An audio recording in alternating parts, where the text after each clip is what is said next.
Panas. Bismillahirrahmanirrahim. Assalamualaikum warahmatullahi wabarakatuh. Kami dari kelompok 6, dengan anggota saya, Liska Nova Febriani, dan rekan saya, Surya Adi Saputra, dan dosen pengampu kami, Profesor Dr. Ernad Rinaldi Idrus. Kami akan menjelaskan tentang supercritical fluid chromatography atau disingkat dengan SFC, yang berfokus pada fasa gerak dan fasa diamnya.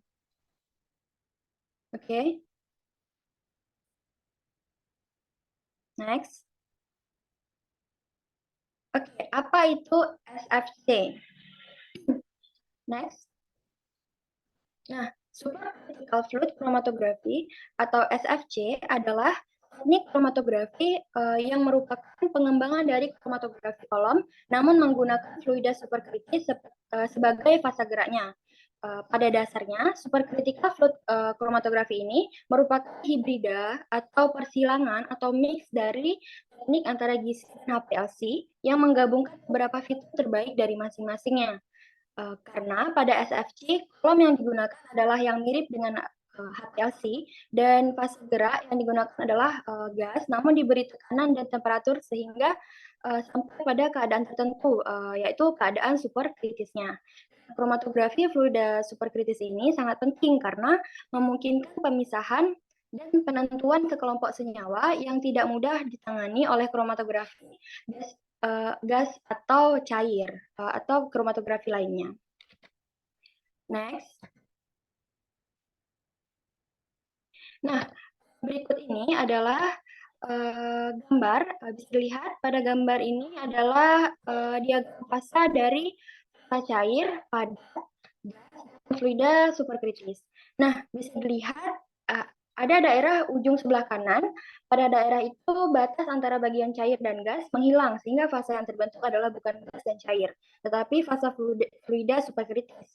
Nah, fluida superkritis adalah suatu fluida yang terbentuk bila telah berada di atas titik kritis atau pada suhu dan tekanan yang melebihi nilai titik termodinamikanya. Di mana fasa fluida superkritis ini memiliki kemampuan yang unik, yaitu mampu berdifusi melalui benda padat yang bersifat seperti gas dan melarutkan benda cair. Jadi sifatnya seperti gas dan cair. Dan fasa fluida superkritis ini juga dapat mengubah kepadatannya bila mengubah sedikit suhu dan tekanannya. Nah, sifat seperti inilah yang membuat fluida superkritis ini cocok digunakan sebagai fasa gerak dalam proses kromatografi fluida superkritis. Nah, sifat fisikanya ada beberapa, yaitu larutannya tinggi, difusivitasnya tinggi, viskositasnya rendah, dan densitas atau massa jenisnya yang tinggi. Oke, next. Nah, berikut ini adalah tabel. Beberapa data perbandingan sifat fisika dari fluida superkritis dengan cair dan gas, di mana seperti yang saya sebutkan tadi, densitasnya tinggi, yaitu 0,2 sampai 0,5 gram per cm kubik. Difusitasnya menengah, yaitu 10 pangkat minus 3 sampai 10 pangkat minus 4. Dan viskositas yang rendah, yaitu hanya 0,0001 sampai 0,0003. Next. Instrumentasi SFC. Nah, berikut ada gambar skema instrumentasi SFC. Nah, ada beberapa namanya, yaitu pertama ada tabung penyimpan fasa gerak, yang yaitu fungsinya tentu saja sebagai tempat penyimpan fasa geraknya.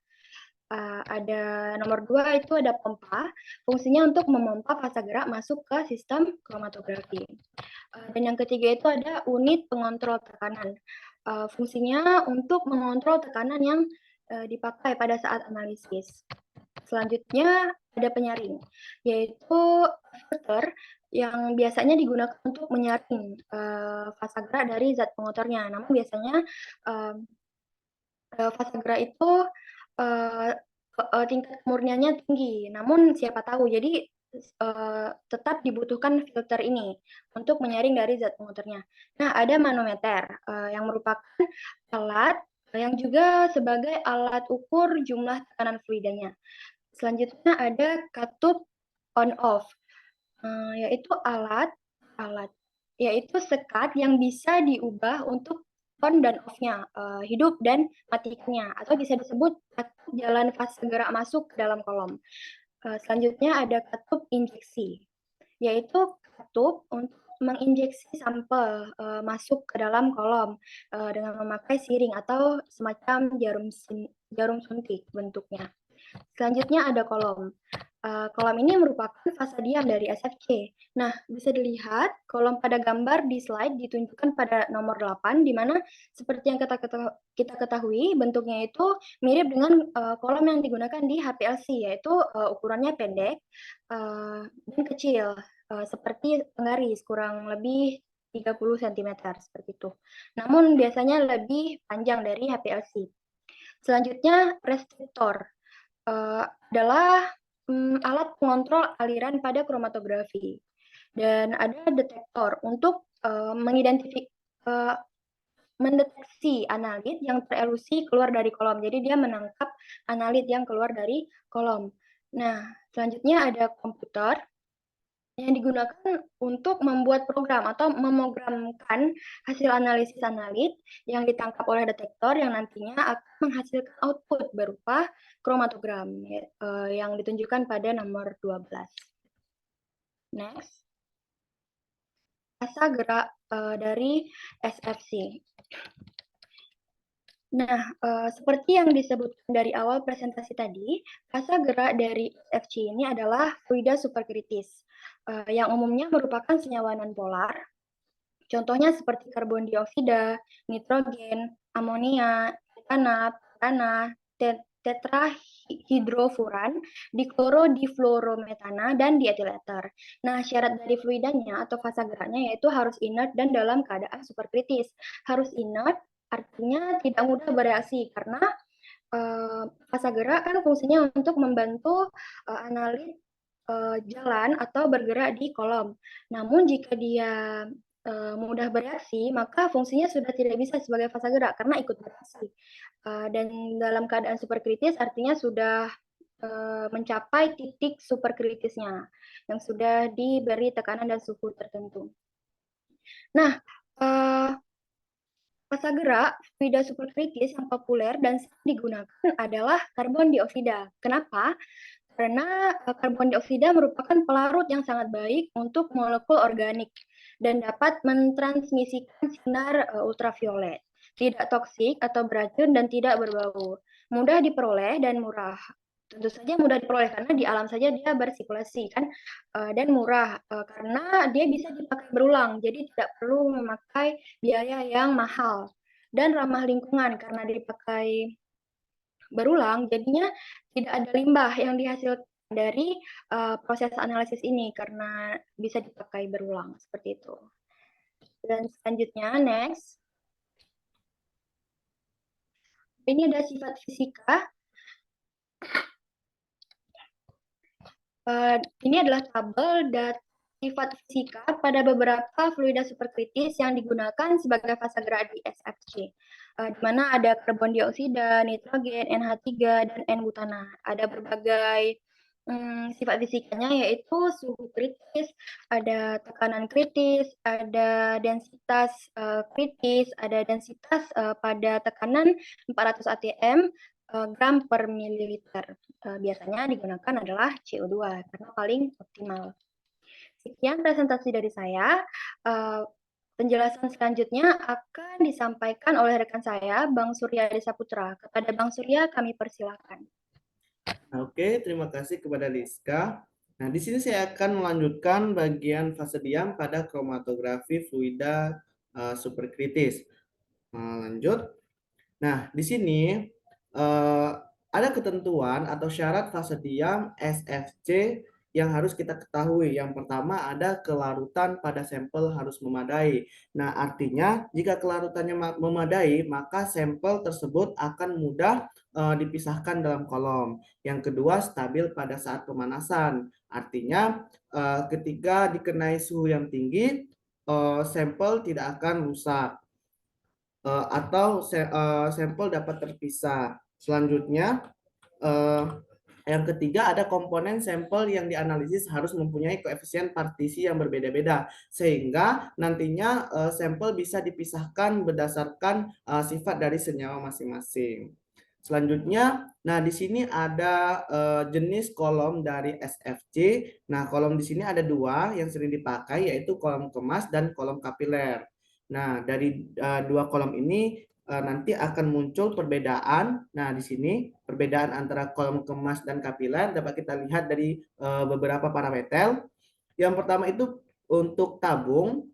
Untuk kolom kemas sendiri dia terbuat dari baja yang tahan karat atau biasa kita ketahui sebagai stainless steel. Kemudian untuk kolom kapilernya itu dia tabungnya terbuat dari silika dengan kemurnian yang sangat tinggi.